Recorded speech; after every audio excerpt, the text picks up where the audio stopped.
I, 34M, think my wife, 32F, has been lying to me for months, and I just found something I can't unsee. Okay. I don't even know how to start this without sounding dramatic, but here we go. My wife and I have been married for 6 years. Together for 9. No kids. We used to be that annoyingly solid couple, the "you guys are perfect for each other" type. We survived job losses, moving states, my dad's illness, all of it. I genuinely thought we were unbreakable. But about 6 months ago, something shifted. She got sharper. Not in a witty way, in a cutting way. Every conversation felt like I was stepping into a trap. I'd ask how her day was, and she'd snap, "Why do you interrogate me?" I'd forget to take the trash out, and suddenly it was a 30-minute lecture about how I'd never show up. It felt disproportionate. Like she was constantly on edge. At first, I blamed stress. She had just started a new job. Longer hours. New coworkers. New after-work drinks that started happening 2 or 3 times a week. I told myself to be supportive. To not be that insecure husband. But the lies started small. She'd say she was working late, then I'd see on Instagram that her coworker had tagged her at a bar an hour earlier. When I asked about it, she'd roll her eyes and say, "Oh my God, it was a quick stop. Why are you tracking me?" I wasn't tracking her. It just popped up. Then came the phone thing. She used to leave it anywhere. Kitchen counter. Couch. Bathroom. Now it was glued to her hand. Face down. Always on silent. She even started taking it into the shower with her, which she's never done in 9 years. The first time I asked about it, she laughed. "You're being paranoid." The second time, she got angry. The third time, she didn't answer at all. That's when I started feeling it, that slow, sinking weight in my chest. Like my body knew something before my brain was ready to admit it. But I still trusted her. Or maybe I just wanted to. 2 weeks ago, everything blew up. And I mean everything. I wasn't snooping. I swear I wasn't. She left her laptop open on the dining table when she ran out to grab something from her car. A notification popped up in the corner of the screen. A name I didn't recognize. And a message preview that said, "Last night was worth the risk." I felt like all the air got sucked out of the room. I didn't even process it at first. I just stared at the words, waiting for them to rearrange themselves into something innocent.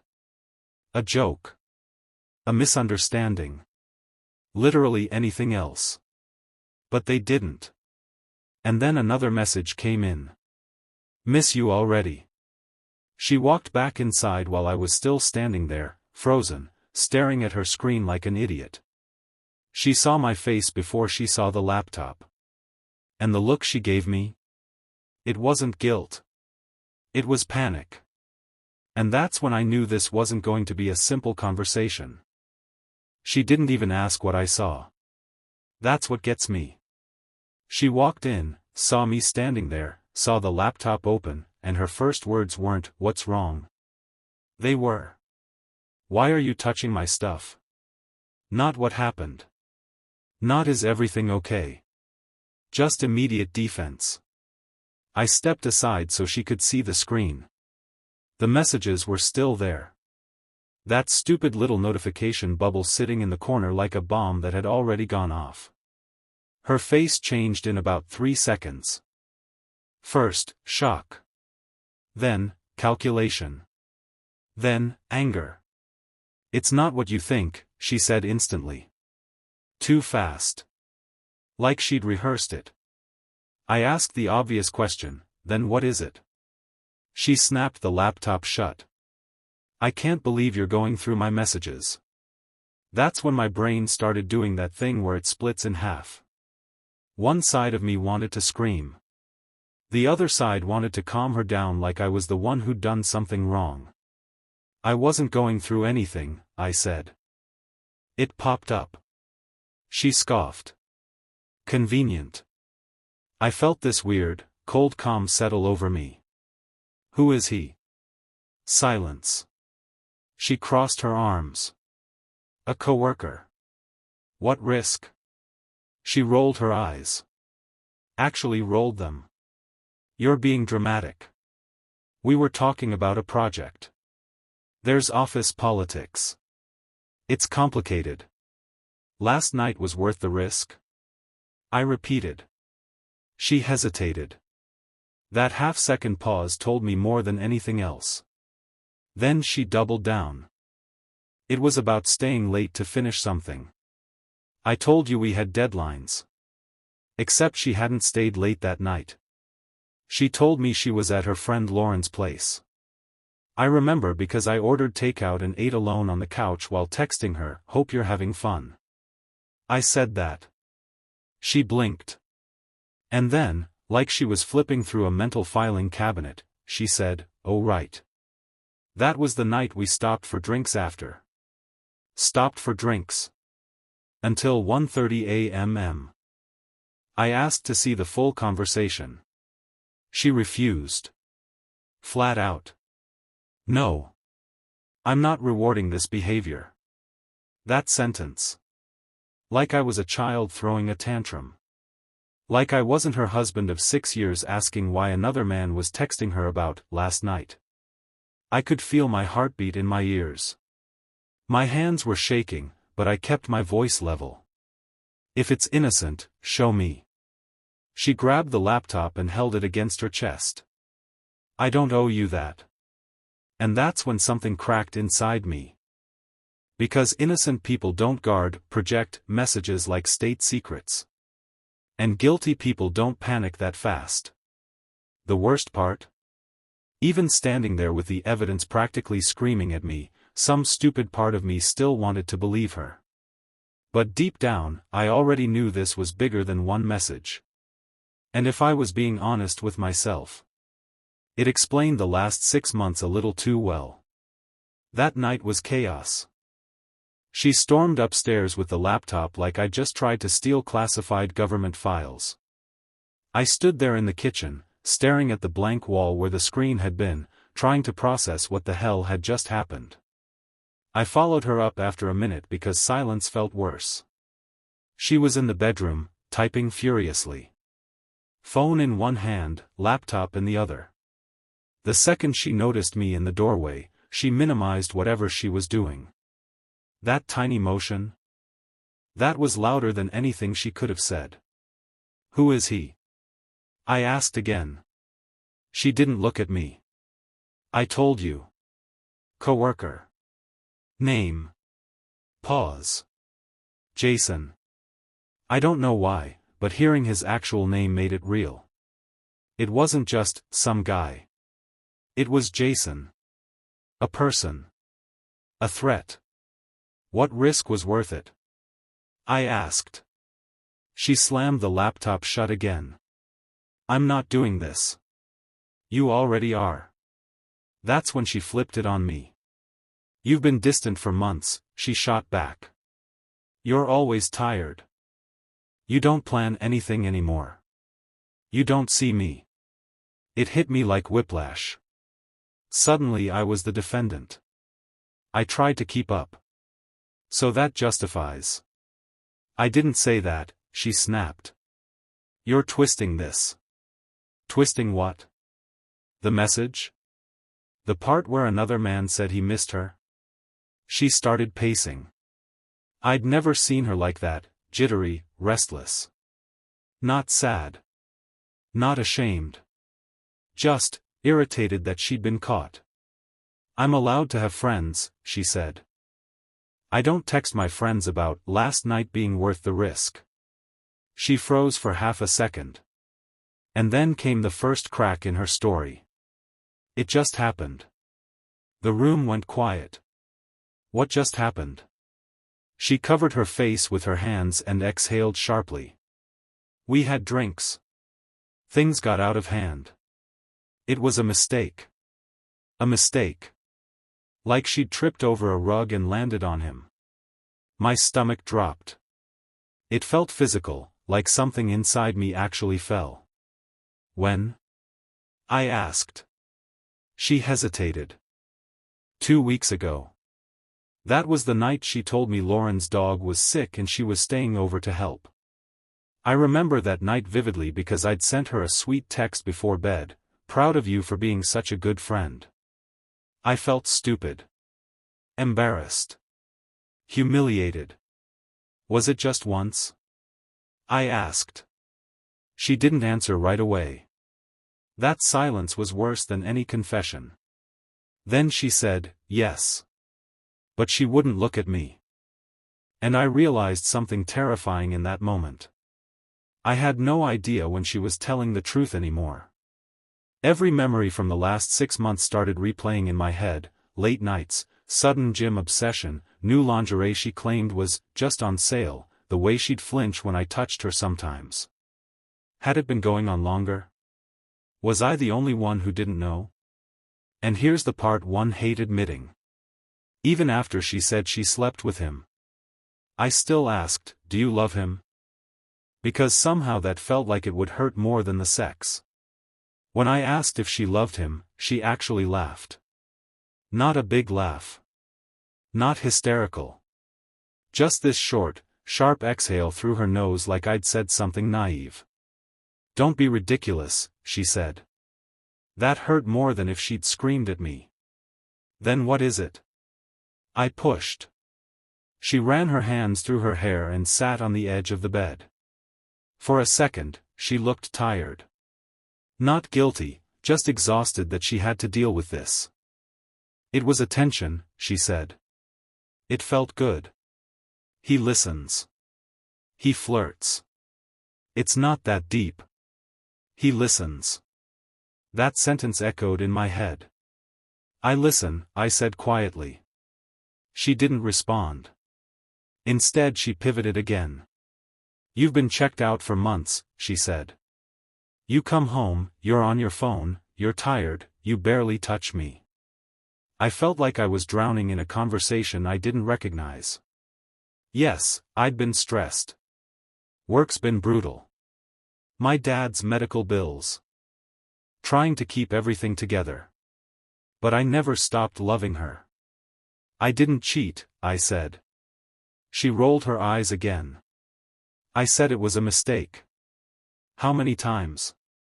She hesitated. Twice. Earlier it was once. I stared at her. You just said once. She blinked.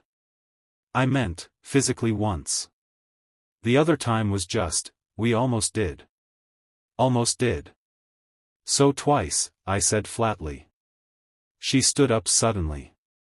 Why are you interrogating me like this? I said I'm sorry. That word finally appeared. Sorry. But it didn't feel like remorse. It felt like she was saying it because that's the script. My chest felt tight. I couldn't tell if I was angry or numb or both. Do you still talk to him? I asked. She paused again. Yes. It wasn't even defensive this time. Just blunt. Why? We work together. Outside of work. Another pause. Sometimes. I felt something in me shift. Like the last thread holding everything together snapped. So it didn't end. It's complicated. No. It wasn't. It was either over or it wasn't. I asked to see her phone. She said no. I asked why. She said, because you don't trust me. I actually laughed at that. I couldn't help it. You cheated on me. She crossed her arms again. I admitted it. Like that was supposed to restore credibility. Then she said something that I swear rewired my brain. If you hadn't been so distant, this wouldn't have happened. There it was. My fault. Suddenly the betrayal wasn't just painful, it was disorienting. Like I was being gaslit in my own bedroom. I walked out before I said something I couldn't take back. I went downstairs, sat on the couch, and just stared at the wall for what felt like hours. Around midnight, she came down and said she was going to stay at Lauren's. I almost laughed again. Lauren. The same friend she'd used as cover before. I asked, or Jason's. She didn't answer. She just grabbed her bag and left. And I sat there in the silence of our house, the house we picked together, painted together, built a life in, wondering how the hell I became the last person to know my own marriage was falling apart. I didn't sleep. Not even a little. Every sound in the house felt wrong without her there. The fridge humming. The heater kicking on. The clock ticking like it was mocking me. I kept replaying everything in my head, every argument, every weird vibe, every time she'd snapped at me for overreacting. By 3 a.m., I did something I never thought I would. I checked our phone bill. I wasn't even sure what I was looking for. I just needed something concrete. Something that wasn't wrapped in her half-answers and eye-rolls. And there it was. One number. Repeatedly. Dozens of calls. Hundreds of texts. Most of them late at night. Some past midnight. Some during times she'd told me she was at yoga, or at Lauren's, or working late. The number went back 4 months. 4. Not 2 weeks. 4 months. My hands were shaking so badly I had to put the phone down. I felt stupid. Like comically stupid. All those nights I told myself not to be insecure. All those times I apologized for being paranoid. Meanwhile, she was building an entire second life right under my nose. At 7 a.m., I finally crashed for maybe an hour. I woke up to a text from her. Can we talk later when you've calmed down? When I've calmed down. Not, I'm sorry. Not, I messed up. Just me needing to calm down. I replied, how long? She took 20 minutes to respond. Since October. October. That was 5 months ago. October was when she suddenly got into networking events. When she started buying new dresses. When she became obsessed with going to the gym after work. When she started guarding her phone like it was a newborn. I felt like I was reading a stranger's confession. I asked, are you with him now? 3 dots appeared. Disappeared. Appeared again. Finally, no.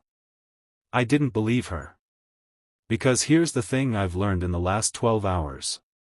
When someone lies easily once, you start questioning everything. Around noon, I got another bomb dropped on me. Lauren texted me. Hey. I think you should know she hasn't been here the past few times she said she was. My stomach flipped. Apparently, Lauren thought I knew. That we were on a break or working through stuff. My wife had been telling her that I was distant, maybe even emotionally abusive. That we were, basically roommates. Emotionally abusive. I had no idea she'd been rewriting our marriage to other people. I felt exposed. Betrayed on multiple levels. She wasn't just cheating. She was building a narrative where I was the villain. And suddenly everything made sense, the sharpness, the defensiveness, the lies layered on top of lies. She wasn't just protecting an affair. She was protecting an image. And I was collateral damage. At that point, I wasn't even sure what hurt more. The sex. The lies. Or the fact that she'd turned me into a story to justify it. By the time she came home that evening, I wasn't shaking anymore. I was calm. Not peaceful. Not forgiving. Just, steady. Like something inside me had burned out. She walked in slowly, like she expected me to be screaming. When she saw me sitting at the kitchen table with a printed copy of the phone records, her whole body tensed. You went through the bill, she asked. Yes. Silence. She dropped her bag. That's invasive. I almost admired the consistency. No matter what she did, somehow I was the one crossing lines. 4 months, I said. Hundreds of calls. You told me it was once. She opened her mouth, then closed it. It didn't start physical, she said carefully. It was just talking. Flirting. She didn't answer. Emotional affair first, I said. Then physical. She sank into the chair across from me. It wasn't planned. Nothing about hundreds of late-night calls is accidental. I asked the question I'd been dreading all day. Were you ever going to tell me? She hesitated. That was my answer. I was going to end it, she said quickly. I just needed time. How much time? No response. Then came another curveball. He knows about you, she said. I stared at her. What does that mean? He knows I'm married. And he was fine with that? She shrugged. He said I deserve to be happy. I felt this weird mix of rage and humiliation. Some guy who knowingly sleeps with a married woman deciding what I deserve. Did you tell him I'm abusive? I asked. Her eyes flickered. I might have exaggerated some things. Exaggerated? What things? That you're cold. That you don't support me. That you make me feel small. I felt like I'd been punched. I have never raised my voice at her like that. Never controlled her. Never isolated her. I've bent over backward to make sure she had space, independence, support. And she'd turned that into neglect. Why? I asked quietly. She looked genuinely frustrated. Because I couldn't just say I was bored. That sounds terrible. Bored. That word sat between us like a corpse. So that was it. Not abuse. Not trauma. Not some epic love story. Boredom. I stood up and walked to the sink because if I didn't move, I thought I might explode. Behind me she said, softer this time, I didn't mean for it to go this far. But it had. It went from flirting. To lies. To sex. To rewriting our marriage to justify it. I turned around. Are you still talking to him? She hesitated again. Yes. And that's when I realized something brutal. She wasn't choosing me. Not even now. Not even caught. She was still holding on to him.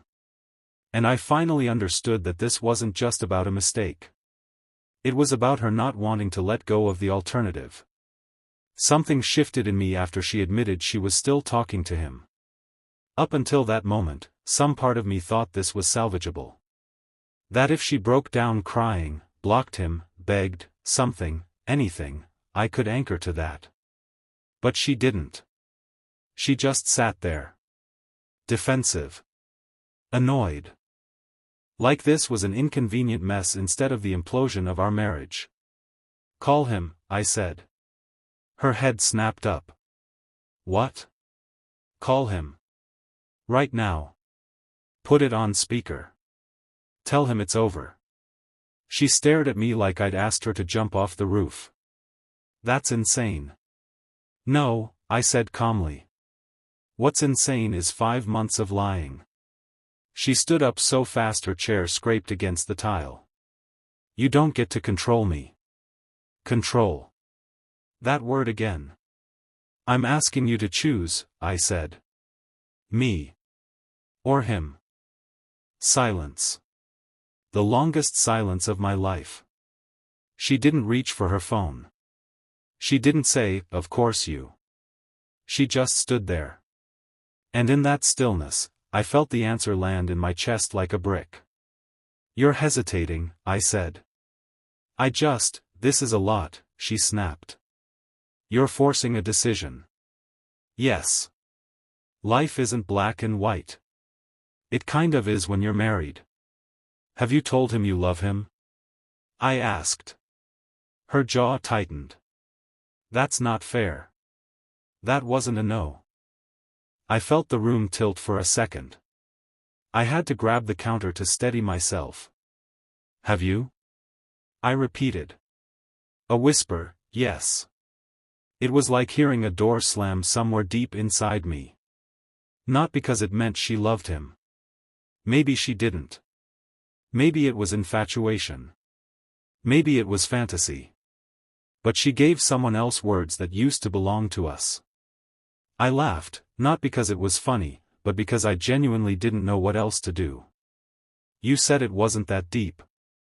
It's complicated, she said again, and now there were tears in her eyes. Finally. But they didn't move me the way I expected. Because the tears only showed up once the consequences were real. I need space, she said suddenly. You're overwhelming me. Overwhelming her. I nodded slowly. You've had 5 months of space, I said. I just found out yesterday. She grabbed her keys again. Where are you going? I asked. I don't know. That was the most honest thing she'd said all week. She walked out. And I didn't stop her this time. I stood there in the quiet house, hearing the echo of her saying she loved him, and something inside me finally snapped into focus. I wasn't fighting for my marriage anymore. I was fighting for someone who wasn't fighting for me. And that realization hurt more than the cheating ever could. After she left, I didn't chase her. That's new for me. Old me would have called. Texted. Tried to fix it. Tried to smooth it over. Tried to understand her feelings before even processing my own. Instead, I sat down and just felt it. The anger came first. Not explosive. Not punch-a-wall rage. Just this deep, steady heat in my chest. 5 months. 5 months of kissing me goodbye, texting him in parking lots, telling me she loved me while telling him the same thing. Then came humiliation. I kept imagining them together. Inside jokes. Private conversations. Her laughing the way she used to laugh with me. I hated that my brain kept building those images. I couldn't turn it off. Around 9 p.m., she texted. I'm at Lauren's. I didn't respond. 5 minutes later. I need time to think. Think about what? Whether your husband is worth more than your affair? An hour passed. Then another text. I do love you. I'm just confused. Confused. I stared at that word for a long time. Confusion is forgetting where you parked. Confusion is mixing up dates. This wasn't confusion. This was sustained, deliberate deception. And here's the part that scared me. I wasn't begging anymore. I wasn't even trying to argue. I was starting to detach. Around midnight, she called. I let it ring twice before answering. Her voice was softer than usual. Fragile, almost. I don't want to lose you. Then why did you risk it? I asked. Silence. I didn't think you'd find out, she admitted. That honesty hit harder than any lie. So if I never saw that message, I said slowly, this would still be happening. She didn't answer. Which, again, was an answer. I need you to cut him off, I said. Completely. Job transfer. No contact. Counseling.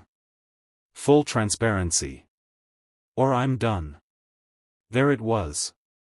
My line. She inhaled sharply. You're asking me to blow up my career. I'm asking you to choose your marriage. He's on my team, she said. It's not that simple. It actually is. Long pause. I don't know if I can promise that tonight. That was it. That was the moment something inside me fully broke. Because she wasn't even willing to immediately protect what we had.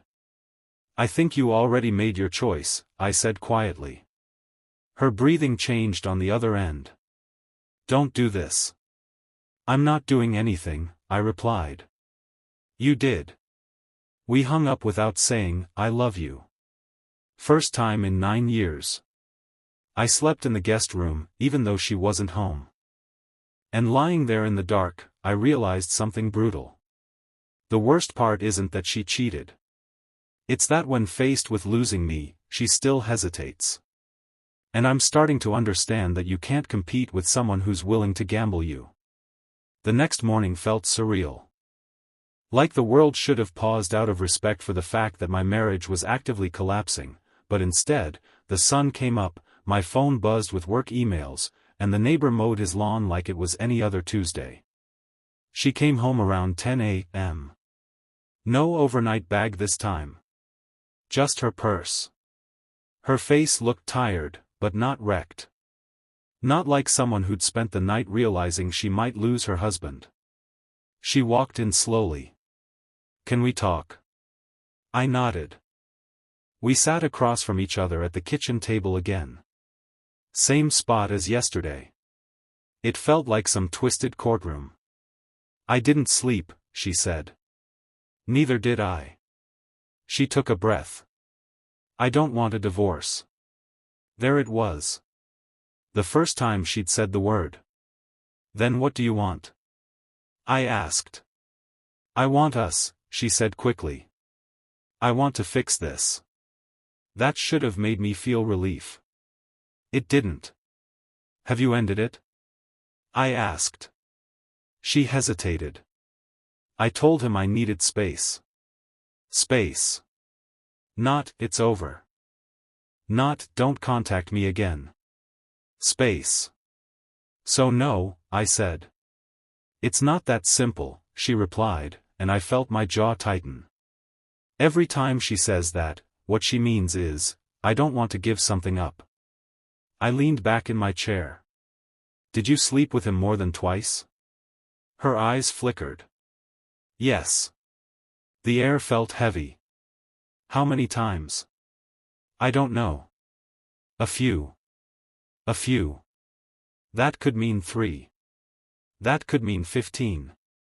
You said twice. I didn't want to hurt you more. I laughed under my breath. That ship sailed. Then she dropped another bomb. He wants me to leave you. I stared at her. And? She swallowed. He says we could have something real. My chest actually ached. And you're considering it. It wasn't a question. She didn't deny it. I don't know what I feel, she said, voice cracking now. With him it's exciting. With us it's stable. Stable. Like I'm a piece of furniture. So I'm safe, I said. He's thrilling.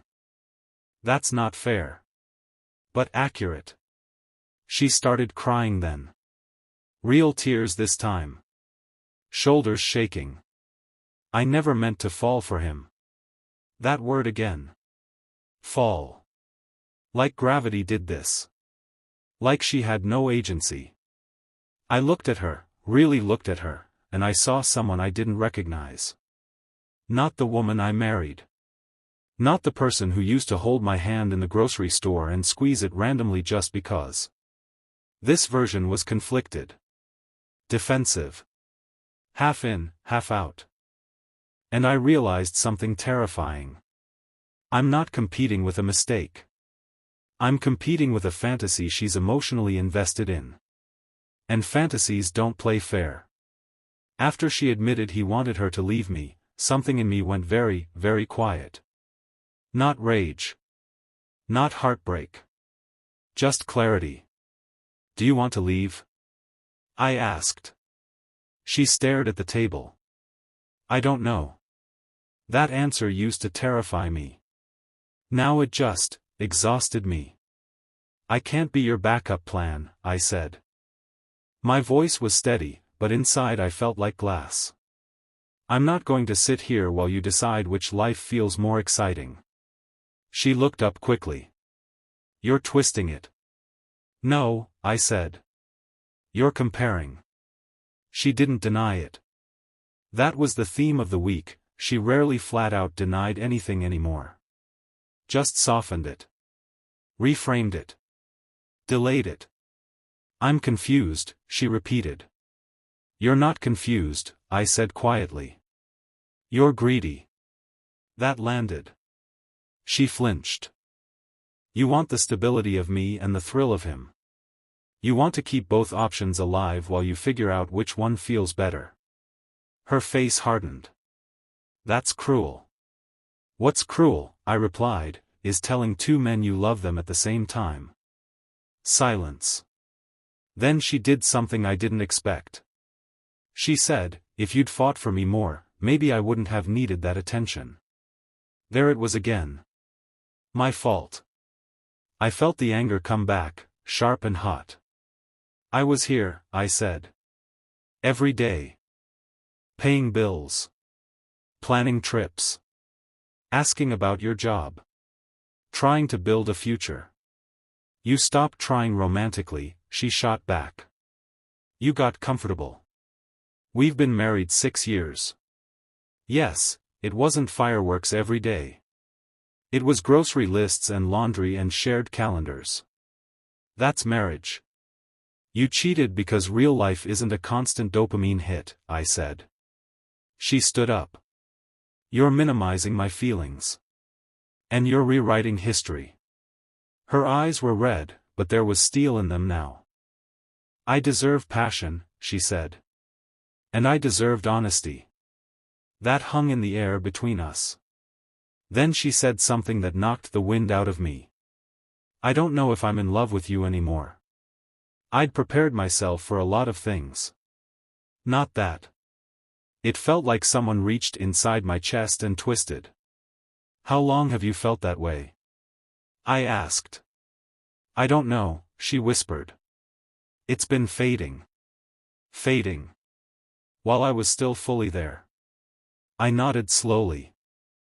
I didn't trust myself to speak for a few seconds. Then maybe the affair isn't the problem, I said finally. Maybe it's just the symptom. She didn't argue. And in that moment, I realized something brutal. You can survive betrayal if both people are fighting. You can survive anger. Lies. Even infidelity sometimes. But you can't survive indifference. And I was starting to see it clearly. She wasn't terrified of losing me. She was terrified of choosing. After that, the house felt heavier. She wandered around like a ghost, quiet and sharp at the same time. Not yelling, not crying, just existing in a way that reminded me she was still here but emotionally elsewhere. Every laugh, every casual comment felt hollow, like it belonged to someone I didn't know anymore. I started noticing all the little lies again. Not the big ones, those I already had catalogued, but the micro lies. She'd run to the store and come back with lipstick she claimed she needed for work, or she'd stay late at the office while her perfume lingered in the hall a little too long. Every lie felt like a slap, a reminder that trust was evaporating. One evening, I confronted her again. I couldn't hold it in. Are you still texting him? I asked quietly. Her eyes flickered. The sharpness returned. Why do you care? Because I can't share my life with someone who shares themselves with someone else. My voice cracked. I hated that I sounded desperate. She laughed, short and bitter. You think this is all about him? It's about you, too. You've been distant. You've been predictable. You're boring. Boring. That word stuck in my chest like a knife. You think this justifies months of lying, of sneaking around, of sleeping with someone else? I demanded. She shrugged. I needed excitement. I needed attention. I felt it then, that wave of nausea, anger, and grief, all mixed together. Not just betrayal, but the gut punch of realizing she could reduce what we had to boredom and attention. I can't compete with attention, I said finally. And I won't. Not anymore. She stared at me, lips slightly parted. So what, you're just giving up? I shook my head slowly. No. I'm choosing myself. Because staying here, waiting for you to decide between me and him, that's not a marriage. That's a sentence. Her eyes widened. That moment, I think, was the first time she realized I wasn't bargaining anymore. I walked out of the kitchen, went to the guest room, and for the first time in months, felt some relief. Not joy. Not peace. Just clarity. I wasn't trapped in a fog of suspicion anymore. I wasn't constantly guessing. I knew where I stood, and I knew what I deserved. And for the first time in a long time, that felt like enough. The next few days were a blur of silence. She stayed in her room most of the time. I didn't knock. I didn't ask. I just existed in our house in this new, strange way, like we were roommates forced to coexist. I kept noticing the little things she left behind, empty coffee mugs, discarded receipts, her perfume lingering in corners, reminders of the person I used to know, and the version of her I no longer recognized. I started journaling. Not for her, not for anyone else. Just to get the thoughts out of my head. Each entry was raw, anger, grief, disbelief. I wrote about the betrayal, about how she had lied for months, about the repeated messages, the secret late-night calls, and the excuses she gave. I wrote about how she gaslit me, turned me into the villain, and made me question my own perception of reality. By the third day, I realized something important: I wasn't the problem. I hadn't failed. The marriage hadn't just drifted. She had actively chosen someone else while keeping me tethered, spinning lies, and convincing herself she was justified. I confronted her one more time, not angrily this time, just flat and calm. Are you going to end it with him? I asked. Her eyes narrowed. I don't know. Then it's over between us, I said. She froze. I could see the words finally hitting her. You're serious? She whispered. I am, I said. You've already chosen him in your mind. I won't be second place. She turned away, biting her lip. Silent. For once, no excuses. No gaslighting.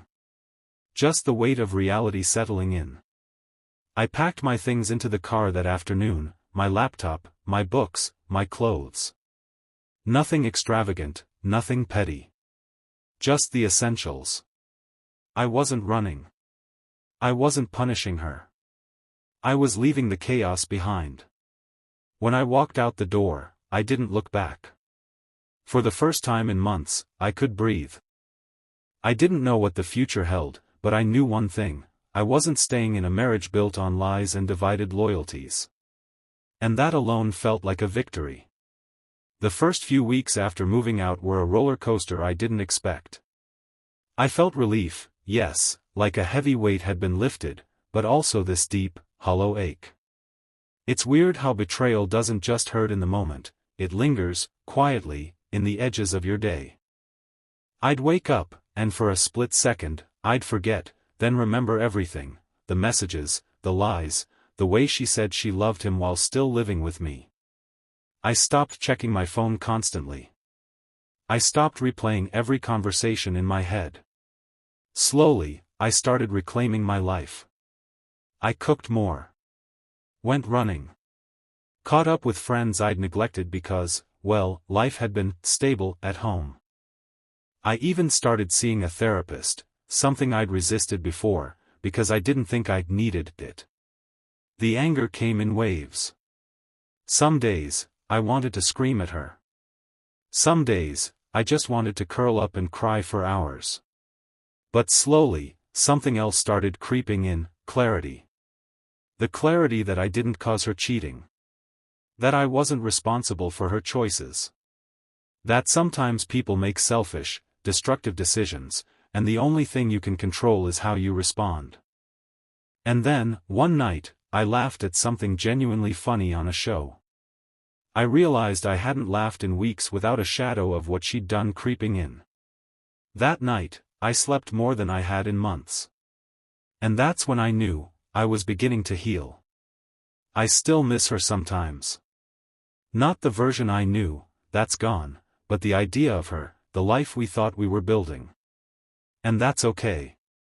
Because missing something doesn't mean you should return to it. I started thinking about what I've learned, that love without respect and honesty isn't enough, and that sometimes the hardest choice, leaving, is the one that saves you. I'm not fully healed yet. Some days still hurt. But the worst part of being betrayed is realizing your world can change in an instant, and surviving it proves you're stronger than you think. And that strength? I'm learning to hold on to it. A few months later, I finally had some perspective.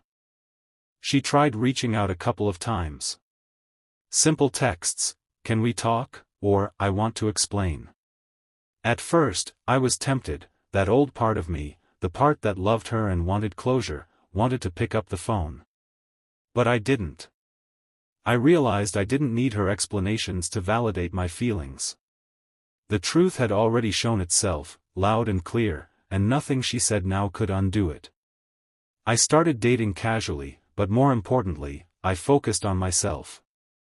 My friends noticed I was lighter, more present. I started working on projects I'd shelved because married life was all-consuming. I even laughed more freely, the kind of laugh that comes from genuinely enjoying the moment, not masking tension. There were still nights I replayed the betrayal, moments I'd never forget. But they no longer controlled me. Each memory was a reminder, yes, but also a benchmark. This is what I survived. This is what I endured. And I came out on the other side intact.